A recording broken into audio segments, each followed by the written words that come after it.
Assalamualaikum warahmatullahi wabarakatuh. Halo sahabat biologi semuanya, apa kabar?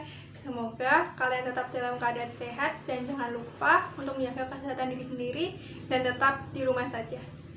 Perkenalkan, nama saya Ranita Damayanti, mahasiswi Prodi Pendidikan Biologi dari Universitas Negeri Semarang. Nah, pada video kali ini saya akan membahas tentang jaringan tumbuhan. Tetapi sebelum membahas ke materinya, alangkah baiknya kita berdoa terlebih dahulu menurut kepercayaan dan keyakinan masing-masing. Berdoa dimulai.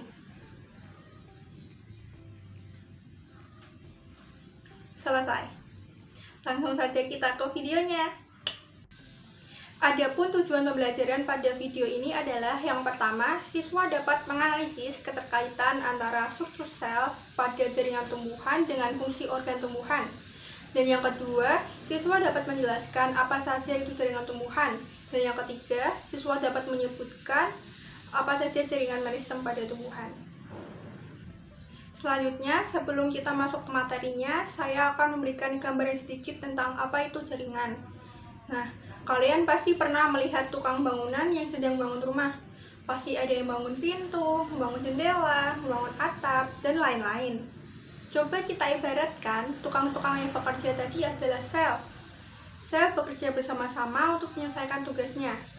Sekumpulan sel yang memiliki struktur dan fungsi yang sama disebut jaringan. Nah, organisme kompleks seperti manusia, hewan, dan tumbuhan tingkat tinggi tersusun atas jaringan-jaringan yang berbeda. Tapi pada video kali ini kita akan membahas tentang jaringan pada tumbuhan. Nah, yang pertama, apa sih jaringan tumbuhan? Jaringan tumbuhan merupakan sekumpulan sel yang memiliki struktur dan fungsi yang sama. Berdasarkan tipe struktur dan fungsi sel, jaringan tumbuhan dibedakan menjadi dua, yakni yang pertama jaringan meristem atau embrional dan yang kedua jaringan permanen atau dewasa. Tapi pada video kali ini kita akan membahas dulu tentang jaringan meristem.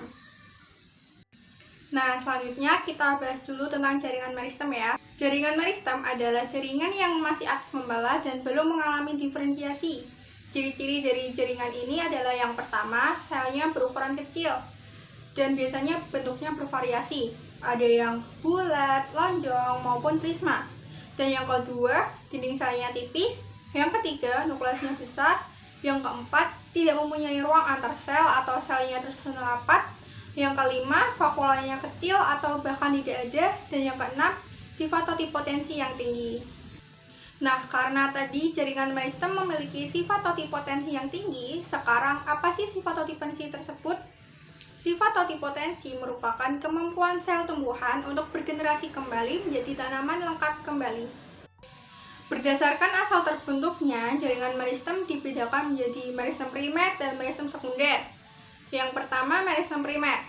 Meristem ini merupakan jaringan muda yang berasal dari perkembangan sel-sel embrionik. Letaknya terdapat di ujung akar dan ujung batang, sehingga mengakibatkan perpanjangan pada ujung akar dan ujung batang.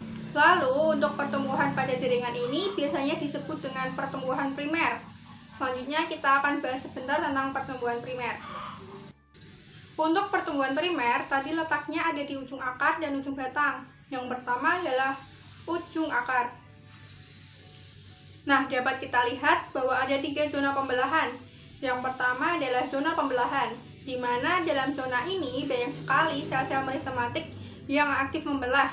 Sehingga ciri khasnya adalah selnya kecil dan tersusun rapat karena pertumbuhan selnya yang sangat cepat. Yang kedua adalah zona pemanjangan atau sel elongasi, yang dicirikan dengan semakin membesarnya sel, maka vakula juga akan semakin membesar. Lalu yang ketiga, zona diferensiasi atau pematangan. Jadi di zona ini, selain sel-sel mengalami pertumbuhan, juga mengalami perkembangan. Perlu kalian ingat bahwa meristem berasal dari promeristem yang nantinya akan berkembang menjadi protodem. Ya, ini adalah gambar dari protodem, yang nantinya akan berkembang menjadi epidermis. Kemudian ada prokambium yang nantinya akan berkembang menjadi bekas pengangkut. Dan juga ada meristem dasar yang nantinya akan berkembang menjadi jaringan dasar atau parenkim. Selanjutnya, pertumbuhan primer pada ujung batang. Sama seperti pertumbuhan primer pada ujung akar, pada ujung batang juga memiliki 3 zona pembelahan. Yang pertama dimulai dari atas, yaitu zona pembelahan, kemudian bawahnya ada zona pemanjangan atau sel elongasi, kemudian bawahnya lagi ada zona diferensiasi atau pematangan. Kemudian untuk letak protoderm ada di sebelah kanan yang nantinya akan berkembang menjadi epidermis. Kemudian ada prokambium yang nantinya akan berkembang menjadi berkas pengangkut, dan juga ada meristem dasar yang nantinya akan berkembang menjadi jaringan dasar atau parenkim. Lalu ada tunas apikal yang menjadikan batang tumbuh menjadi tinggi, dan juga ada tunas samping yang menjadikan batang membentuk cabang. Setelah kita membahas meristem primer, selanjutnya kita akan membahas tentang meristem sekunder.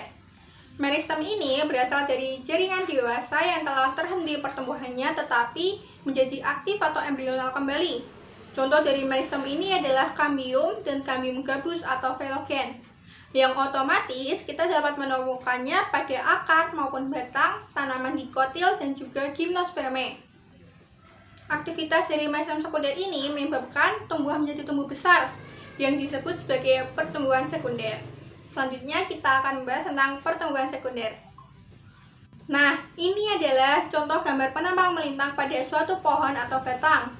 Yang kita ketahui bahwasanya kambium itu sama saja dengan kambium vaskuler atau kambium pembuluh, di mana kita dapat menemukannya pada akar ataupun batang tanaman dikotil ya. Lalu letaknya itu di antara pembuluh xilem dan pembuluh floem. Lalu aktivitas kambium ke arah dalam akan membentuk pembuluh kayu atau xilem, sedangkan aktivitas kambium ke arah luar akan membentuk pembuluh tapis atau floem. Nah, karena ini pertumbuhan sekunder, maka yang terbentuk adalah xilem sekunder dan floem sekunder. Kemudian, pada fase pertumbuhan, aktivitas kambium ke arah dalam lebih banyak dibandingkan aktivitas kambium ke arah luar, sehingga kayu pada batang akan lebih tebal daripada kulitnya. Nah, aktivitas kambium vaskuler inilah yang nantinya akan membentuk formasi lingkaran tahun. Kita lihat untuk anatomi batang dikotil ya.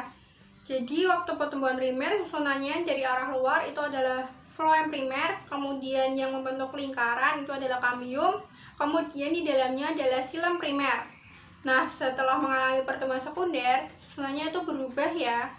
Jadi, ini adalah kambium.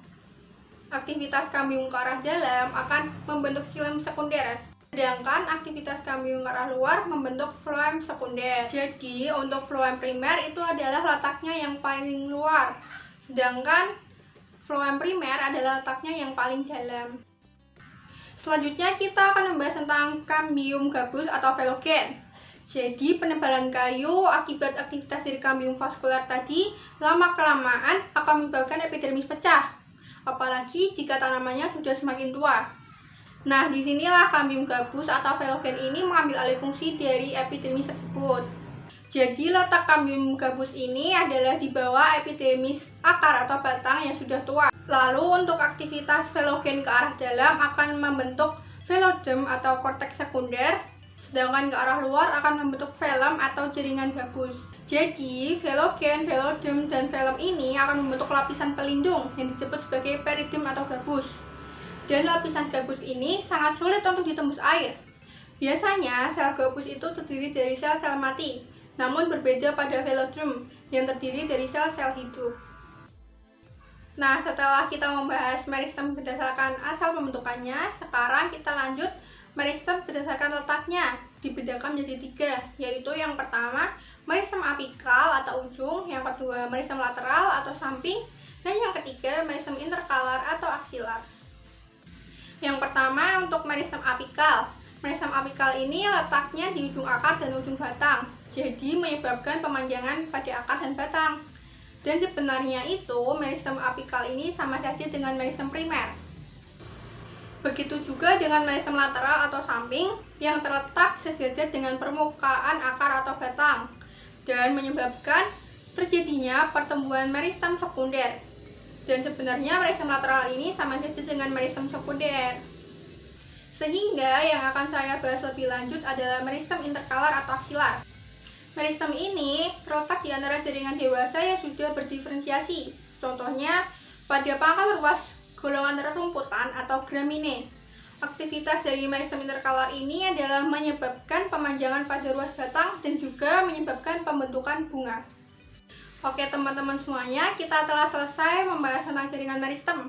Jadi dapat ditarik kesimpulan bahwa jaringan meristem ini dapat dibedakan menjadi dua, yaitu berdasarkan asal pembentukannya dan berdasarkan letaknya. Berdasarkan asal pembentukannya, meristem dapat dibedakan menjadi meristem primer dan meristem sekunder. Sedangkan berdasarkan letaknya, meristem dibedakan menjadi meristem apikal atau ujung, meristem lateral atau samping, dan juga meristem intercolor atau aksilar. Nah, dengan kesimpulan ini dapat menunjukkan bahwa tujuan pembelajaran pada video kali ini telah kita capai. Dan semua referensi yang saya gunakan telah saya cantumkan dalam kolom deskripsi box. Semoga video ini bermanfaat dan nantikan video saya selanjutnya. Tetap di rumah saja dan jangan lupa menjaga kesehatan diri sendiri dan sampai jumpa. Wassalamualaikum warahmatullahi wabarakatuh.